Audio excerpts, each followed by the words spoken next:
Praise the lord. మన పరిశుద్ధుడు రక్షకుడు యేసుక్రీస్తు వారి శక్తి కలిగిన నామమున ఈ రోజున దేవుని వాక్య ధ్యానమునకు ప్రతి ఒక్కరికి మన రక్షకుని పేరట ప్రైజ్ ది లార్డ్. దేవుని వాక్యంలో ఈరోజు యెహోషువ గురించి తెలుసుకుందాం. యెహోషువ దేవుని ప్రేమించడం ద్వారా దక్కినటువంటి ప్రతిఫలం. మీకు ఇంకా అర్థం కావాలంటే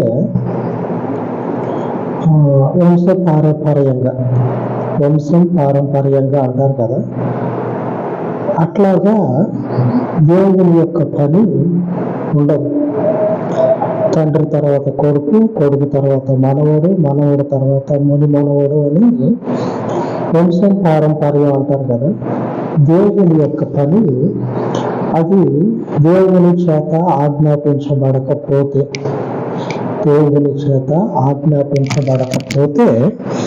అది వంశం పారంపర్యం అయితే కాదు.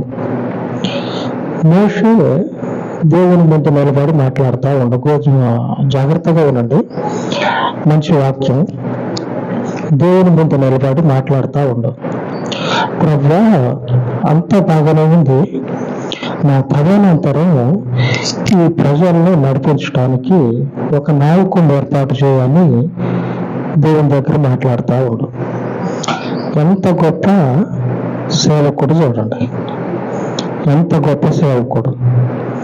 ఎందుకనంటే మోషేకి కుమారులు ఉన్నారు. మోషే దేవుని సేవకుడు ముందు నిలబడి, ప్రభువా, ఈ ప్రజలందరికీ ఒక నీతి కలిగినటువంటి నాయకుడిని ఏర్పాటు చేయి. నా తర్వాత నా కుమారులు వస్తారు, కానీ ఇంకొకళ్ళు ఎట్లా వస్తారు? నేను ఉండగా, నా పిల్లలు ఉండగా ఇంకొకళ్ళు ఎందుకు రావాలా అనేటువంటి పరిస్థితులు ఇప్పుడు వెనుక కూడా ఉన్నాయనుకోండి. కానీ దేవుని చిత్తానుసారమైనటువంటి దేవుని మనుషుడు దేవుని ముందు నిలబడి, ఇదిగో మీ ప్రజలు, వీళ్ళకి సరి అయినటువంటి నాయకుడిని నువ్వు చూజ్ చేసుకోవాలి అని దేవునితో మాట్లాడితే, దేవుడు మోషేకి చెప్పే సమాధానం ఏంటంటే, యెహోషువ గురించి మనం చెప్పుకున్నాం కదా, యెహోషువను ఏర్పాటు చేసుకుంటా అని దేవుడు సెలవిస్తాడు. దేవుని కోసం పాకులాడండి, పరిగెత్తండి, రక్తం కారుతున్నా సరే, ఆశ అడియాస అయినా సరే, ముందున్నటువంటి లోకపు మనుషుడు సూటు బూటేసి టక్ చేసి పెన్ను జేబులో పెట్టి ఆ నెత్తికి సౌరు రాసి ఎంత టిప్ టాప్ పోయినా సరే, దేవునిలో ఉన్నటువంటి మీ యొక్క విశ్వాసము కాపాడబడుతుంది. వాడికి మించినటువంటి ఘనత మీకు వస్తుంది. ఆమేన్. ప్రయాసపడండి, కష్టపడండి, దేవుని కోసం పరిగెత్తండి, దేవుని కోసం బతకండి, దేవుని మీదనే ప్రాణాన్ని నిలుపుకోండి, ఆయన మీదనే విశ్వాసాన్ని ఉంచుకోండి. ముందు కనిపించేది ఏదైనా సరే పోతే కానీ అది ఆయన మాత్రమే శాశ్వత కాలపు దేవుడు, ఆయన మాత్రమే శాశ్వతము, ఆయన మాత్రమే నాకు సరిపోయిన దేవుడు. నడవండి, దేవునితో నడుస్తూ ఉంటే వ్యర్థంగా లేదు. దేవుడు అక్కడికి తెంపేసిండు. దేవుని సేవకుడు అయినటువంటి మోషే మొదలు, మోషే చివర, మోషే కుటుంబం వరకు. ఆ కుటుంబంలో మోషే ఒకడు మాత్రమే దేవుని ముందు నిలబడే సేవకుడు. ఇంకా అక్కడికే మొదట ఆయన, లాస్ట్ ఆయన. మోషేకి కుమారులు ఉంటారు, వారిని దేవుడు ఏర్పాటు చేసుకోవాలి. దేవుని సేవ అనేది ఆయన ఆజ్ఞాపించకపోతే అందుకే లాస్ట్. ఆమేన్. దేవుని సేవ అనేది దేవుడు ఏర్పాటు చేసుకున్న వారికి మాత్రమే దక్కుతుంది. ఆమేన్. నేను అనేక సార్లు దేవుని కృప లోకం మీద తిరుగుతా తిరుగుతా ఉండి నా దగ్గరకు వచ్చేవాళ్ళకి ఆగిపోయింది. నా దగ్గరకు వచ్చేవాళ్ళకి ఆగిపోయింది. ఎండ పొద్దున్నే వచ్చే ఎండ అందరి మీద పడుతుంది. అందరి మీద పడుతుంది. వాడు ఈడు అని తేడా లేకుండా అందరి మీద పడుతుంది. దేవుని కృప నేను సేవకున్నాను నా మీద పడ్డది. ఈ కృపను పోనివద్దు. ఆమేన్. దేవునికి మహిమ కలుగును గాక. ఈ కృపను పోనివద్దు అని అన్నిటినీ కూడా పక్కకు పెట్టి ఆయన ఇచ్చినటువంటిది మాత్రమే ముందు పెట్టుకొని నడుస్తా ఉన్నా. ఆయన ఇచ్చింది మాత్రమే ముందు పెట్టుకొని నడుస్తా ఉన్నా. ఆయన ఇచ్చింది మాత్రమే నాకు శాశ్వతమని దానిలోనే నిలబడి ఉన్నా. ఎందుకంటే ఆయన పిలవటం అనేది అసాధారణమైన విషయం. సాధారణమైన విషయం కాదు, అసాధారణమైన విషయం. ఎవరికి రాదు, అది నాకు వచ్చింది. వచ్చిన దాన్ని వదిలిపెట్టద్దు. అమ్మో గట్టిగా పట్టాల.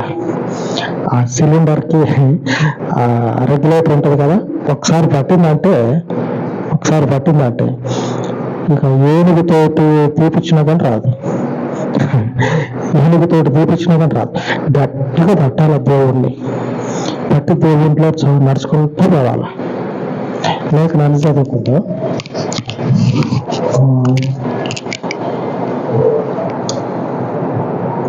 సంఖ్యాకాండం 27వ అధ్యాయము 15వ వచనం. అప్పుడు మోషే యెహోవాతో ఇట్లా నేను, యెహోవా సమస్త మానవుల ఆత్మలకు దేవ, యెహోవా సమాజము కాపరి లేని గొర్రెల వలె ఉండకుండానట్లు ఈ సమాజము మీద ఒకరిని నియమించుము. ప్రభా, బాగానే ఉంది. నాకు పిల్లలు ఉన్నారు. మా ఊళ్ళకి పొట్టగొట్టినట్టు పొట్టగొట్టగాక మా పిల్లలది, కాబట్టి నా తర్వాత మా ఊళ్ళని చూడని చెప్పిన చదువులే. సేవకుడు సమాజం కొరకు, దేవుని ప్రజల కొరకు ఆలోచన కలిగి దేవుని ముందు నిలబడితే ఆ కృప దేవుణ్ణి అనుసరిస్తూ ఉన్నటువంటి వారిలో దేవుణ్ణి అనేకులు అనుసరిస్తారు. వారిలో గట్టిగా పట్టేసిండుగా. సిలిండర్కి రెగ్యులేటర్ ఎట్లా పట్టుకుంటుంది అట్లా గట్టిగా పట్టుకున్నాడు యెహోషువ గురించి దేవుడు చెప్తా ఉన్నాడు. యెహోషువ గురించి అదే అధ్యాయంలో 18వ వచనం. అందుకు యెహోవా మోషేతో ఇట్లా నేను, నూను కుమారుడైన యెహోషువ ఆత్మను పొందినవాడు.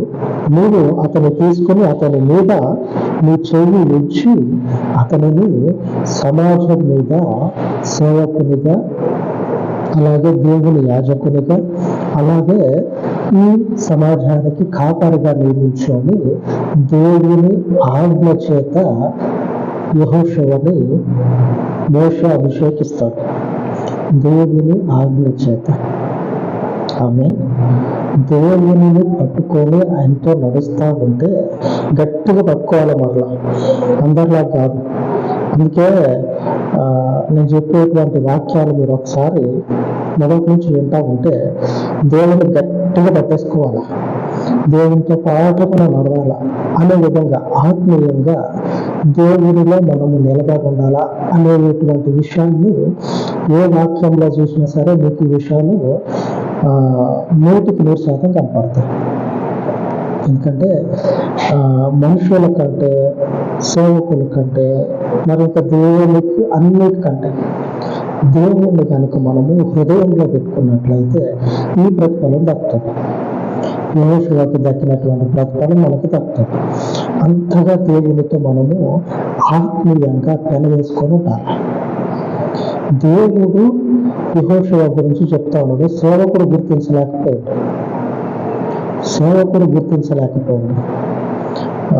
మనతో పాటు కొంతమంది ఫ్రెండ్స్ ఉంటారు కదా, మనతో పాటు తిరిగే ఫ్రెండ్స్ ఉంటారు కదా, వాళ్ళ మీద మనకి అంతో ఇంతో అభిప్రాయం ఉంటుంది. అలాగే మోషేకు కూడా ఉండొచ్చు, యెహోషువ గురించి ఉండొచ్చు. అయినా కానీ దేవుని ఉద్దేశం ఏమై ఉందో ఆ దేవుని ఉద్దేశానికి అప్పచెప్తే దేవుడు యెహోషువ గురించి మాట్లాడతాడు. ఆత్మను పొందుకున్నటువంటి మనుషుడు, యెహోషువ ఆత్మను పొందుకున్నటువంటి మనుషుడు. దేవుని యొక్క పవిత్రమైన ఆత్మ యెహోషువ మీద ఉన్నది. ఈ మనుషుడు సమాజానికి కాపరిలాగా నియమించబడటానికి అర్హుడు యెహోషువ. ఆమె ఇట్లాగనే ఒకసారి ఏం జరిగిందంటే, ఒక సేవకుడు ఎదురుపడితే పాస్టర్ గారు ఎదురుపడితే మాట్లాడుతూ ఉన్నాం. మధ్యలో వాళ్ళ పిల్లల గురించి వచ్చి, మీ పిల్లలు ఏం చదువుతారు అన్నగారు అని అడిగిన. మీ పిల్లలు ఏం చదువుతారు అన్నగారు అని అడిగితే, ఒకళ్ళు 10th అయిపోయింది, ఒకళ్ళు కాలేజ్ చేస్తా ఉన్నారని చెప్పి నేను అడిగితే, ఇంకా నేను చివరికి వచ్చేళ్ళకే తర్వాత మరి సేవ చేస్తారా ఇద్దరు అని చెప్పానంటే, సేవ చేయరు, సేవ చేయరు అని చెప్తా ఉన్నాను. ఎందుకు చేయరు అని అడిగాను. దేవుడు వారిని ఏర్పాటు చేసుకుంటే సేవకి అని అప్పుడు చేస్తారు. ఇప్పటి వరకు ఆ విషయం అనేది ఎక్కడా లేదు కాబట్టి చెయ్యరు అని ఖరాఖండిగా చెప్పేశాను. నాకు సంతోషం అనిపించింది. ఎందుకంటే ఆయన యొక్క నిర్ణయం ఉండాలి. అప్పుడు అదేం జరుగుతుందంటే ఫలిస్తుంది. ఆయన ఆత్మ ఉన్నట్లయితే సంఘాలు వృద్ధి చెందుతాయి. ఆయన ఆత్మ చేత మనము అభిషేకించబడాలి. ఆయన పని కొరకు ఆయన అభిషేకించాల సేవకులని. మరి నేను అలాగే ఏర్పాటు చేస్తే, నేను సేవకుడైనంత మాత్రాన నా తర్వాత నా తదనంతరం నా పిల్లలు సేవకులు కావాలనేటువంటి రూలు దేవుడు ఏర్పాటు చేయడు కూడా. కనపడతా ఉంది, చెయ్యడు కూడా. ఆయన మోషే తర్వాత యెహోషువ. మోషే తర్వాత మోషే కుమారులు ఉన్నా కానీ మోషే ఏ మాత్రం కూడా ఆలోచించినటువంటి దాఖలాలు కూడా లేవు. మోషే తర్వాత యెహోషువ. ఇలాగా దేవుని పని కొరకు దేవుడు ఏర్పాటు చేసుకున్న తర్వాత ద్వితీయోపదేశకాండంలో చూసినట్లయితే 31:7 మరియు మోషే యెహోషువను పిలిచి, నీకు నిబ్బరము కలిగి ధైర్యముగా నుండుము. యెహోవా ఈ ప్రజలకిచ్చుటకు వారి పితరులతో ప్రమాణం చేసిన దేశమునకు నీవు వీరితో కూడా పోయి దానిని వారికి స్వాధీనపరచవలెను. చేయాల్సినటువంటి పనిని మోషే యెహోషువతోటి మొదటి నుంచి చివరి వరకు వారితోటి తెలియజేస్తా ఉన్నారు. నువ్వు చేయాల్సినటువంటి పని ఏంటంటే, ఈ ప్రజలతో నువ్వు కలిసిపోవాలి. పోయిన తర్వాత ఆ వాగ్దాత దేశాన్ని వీళ్ళకి స్వాధీనం చేయాలి. నువ్వు వీరికి నాయకుడిగా ఉండి ఈ పని చేయాలి. దేవుడు నిన్ను నియమించుకున్నాడు. దేవుడు నియమించుకున్నటువంటి ఆయన యొక్క నియామకాన్ని ఏం చేయాలంటే స్వీకరించే స్థితిలో ఉండాలా. నీకు ఎంత ఆకాశానికి అంటుకునేటువంటి ఆస్తి ఉన్నా సరే పక్కకు వేసేయాలి. దేవునికి మాత్రమే నిలబడతారు ఎప్పటికీ. దేవుని దాని కొరకు మాత్రమే వెంపర్లాడాలి. అంటే దేవుని యొక్క చిత్తము గాయకొనట కొరకు మాత్రమే మనము ప్రయాసపడినట్లయితే మనకు ఫలితం దక్కుతుంది. దేవుడు మనకి ఈరోజు వాగ్దానం చేస్తూ ఉన్నాడంటే, దేవుని వాగ్దానం ఈ రోజున వాక్య ధ్యానం ఏమిటంటే, మోషే తర్వాత వచ్చినటువంటి యెహోషువ ఏ విధమైనటువంటి అర్హతలు కలిగి లేవు నాయకుడిగా ఉండటం కొరకు. ఇప్పుడు కొన్ని మీరు ఎక్కడైనా చూడండి, బయట విడిచిపెడితే క్రైస్తవుల మధ్యలోనే క్రైస్తవ్యానికి సంబంధించినటువంటి ఇదే కావచ్చు, ట్రైనింగ్ ఇచ్చే ఉంటాయి కదా, అక్కడే కావచ్చు. అక్కడ ఒక పోస్ట్ని తీసుకోవాలంటే దానికి కొన్ని అర్హతలు ఉంటాయి. వాటికి అవి అర్హతలు ఉంటేనే ఆ పోస్టుకి నియమించబడతారు. కానీ యెహోషువ అర్హతలు అనేవి ఏమీ లేవు. నాయకుడిగా ఉండాలంటే అర్హతలు అనేవి ఏది సంపాదించాల. ఉన్న ఒకే ఒక అర్హత ఇదిగో ఈరోజు దేవుడి వాగ్దానం. ఆ వాగ్దానంలో ఆయనకున్న అర్హత ఏందో తెలిసిపోతుంది. చూద్దాము. కీర్తన గ్రంథము 18వ అధ్యాయము 1వ వచనం. యెహోవా నా బలమా, నేను నిన్ను ప్రేమించుచున్నాను. యెహోవా బలమైనటువంటి దేవుడు. ఆ బలమైనటువంటి దేవుణ్ణి యెహోషువ ప్రేమించినందుకు, యెహోషువ యెహోవాని ప్రేమించినందుకు దక్కినటువంటి ఫలితం ఏంటంటే, నాయకుడు కొన్ని లక్షల ప్రజలకి నాయకత్వాన్ని వహించేటువంటి పదవిని యెహోషువ పొందుకున్నాడు. దానికి కావలసిన క్వాలిఫికేషన్ ఏంది? యెహోవాని బలమైనటువంటి దేవుడని ఎంచి ఆయనను ప్రేమించడం మొదలుపెట్టాడు. సేవకుడు కూడా గుర్తించలేని విధంగా యెహోషువ దేవుణ్ణి ప్రేమించాడు. అక్కడ ఉన్నటువంటి వారందరినీ ఒక 10 రోజులు మనం గమనించినట్లయితే ఎవరు ఎలాంటి వాళ్ళు అనేది తెలిసిపోతుంది. మోషే అన్ని సంవత్సరాలు యెహోషువను చూస్తూనే ఉన్నాడు. ఆ తర్వాత సేవకుడుగా ఈ యెహోషువ అయితే కరెక్ట్గా సూట్ అవుతాడేమో అని చెప్పి నేను అనుకున్నటువంటి ఆలోచన కూడా చేయలేదు. ఎందుకంటే సేవకుని ఉద్దేశం ఏంది? దేవునికి అప్పచెప్పాలి. ఒకవేళ ఆయన హృదయంలో ఉన్నా సరే మాట్లాడకపోవచ్చు. ఎందుకంటే ఇంట్లో ఉన్న వారినే ఆలోచన చేయాలి. మరి బయట ఉన్న మనుషులను ఎలాగ ఆలోచన చేస్తాడో దేవునిలో ఎంత ఉన్నా సరే. అందుకే సరి అయినటువంటి సేవకుడు కదా దేవుని మీద నిలబడి దేవునికి అప్పచెప్తా ఉన్నాడు. నీ ఉద్దేశం ఏంది? నువ్వు ఎవరిని ఏర్పాటు చేసుకుందాం అనుకుంటా ఉన్నావంటే, ప్రేమిస్తా ఉన్నటువంటి మనుషుడు యెహోషువ. యెహోవాని ప్రేమిస్తా ఉన్నటువంటి మనుషుడు ఎవరయ్యా అంటే యెహోషువ. యెహోవాని అంతగా ప్రేమించి ఆయన బలవంతుడైనటువంటి దేవుడు అని చెప్పినని అంతగా యెహోవాని ప్రేమిస్తే యెహోషువ ఆ ప్రజలందరి మీద నాయకుడిగా నియమించబడ్డాడు. మనం కూడా యెహోషువకి వలె దేవుణ్ణి ప్రేమించినాం అనుకోండి, ఆయన బలమైనటువంటి దేవుడు. మొదట చెప్పుకున్నాం కదా, ఎంత మనము ఎదుటిన్నటువంటి మనుషుల్ని చూసి అసహనానికి గురైనా సరే ఆ అసహనంలో కూడా యెహోవాయే బలము, యెహోవాయే గానము, యెహోవాయే నిత్యం, యెహోవాయే శాశ్వతం. ఇలాగా నడుచుకుంటూ పోతే ఆయన మనకు అండగా ఉంటాడు.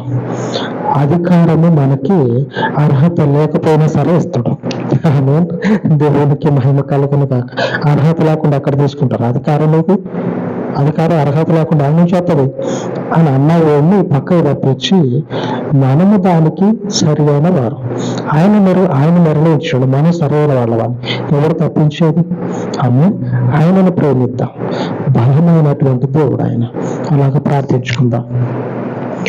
సర్వోన్నతుడా, సర్వశక్తి సంపన్నుడా, భూమి ఆకాశముల యందు అద్వితీయమైనటువంటి పేరును కలిగిన పరలోకపు తండ్రి, నీ పవిత్ర పాదముల చెంతనైనా ప్రార్థిస్తూ ఉండగా నిన్ను ప్రేమించి నీ బలమైన నామమును హత్తుకొని, పరిశుద్ధాత్ముడా, ఏ అర్హత లేకపోయినను సరే కేవలము నిన్ను ప్రేమించుట ద్వారా బలమైనటువంటి నీ నామమును పూజించుట ద్వారా యెహోషువకి నీ ప్రజలందరి మీద అధికారమును చెలాయించేటువంటి గొప్ప స్థితిని అనుగ్రహించి నీ ప్రజల మీద నాయకుడిగా నియమించిన పరిశుద్ధాత్ముడ, అంతటి గొప్ప స్థితిని తండ్రి ఇప్పుడున్నటువంటి నీ ప్రజలు ఎందరైతే యెహోషువ వలె నిన్ను ప్రేమిస్తూ ఉన్నారు, నీ పరిశుద్ధతను ఎందరైతే వెంబడిస్తూ ఉన్నారు, అటు వారందరికీ కూడా బలహీనతలు ఎందు వారికి బలముగా ఉండి వారు నిన్ను ఎంతగా ప్రేమిస్తూ ఉన్నారు అంతగా వారికి తండ్రి ఫలమును అనుగ్రహించమని, వారి జీవితాలలో వారికి గొప్ప ఎదుగుదలను అనుగ్రహించమని ఈ పాదముల వద్ద ఈ మనవులను ప్రతిష్ఠించి యేసుక్రీస్తు దయగలిగిన నామమున ప్రార్థించి వేడుకొనుచున్నాను తండ్రి. ఆమేన్, ఆమేన్. మన దేవుని కృప నిత్యము మనకు తోడై ఉండును గాక. ఆమేన్, ఆమేన్.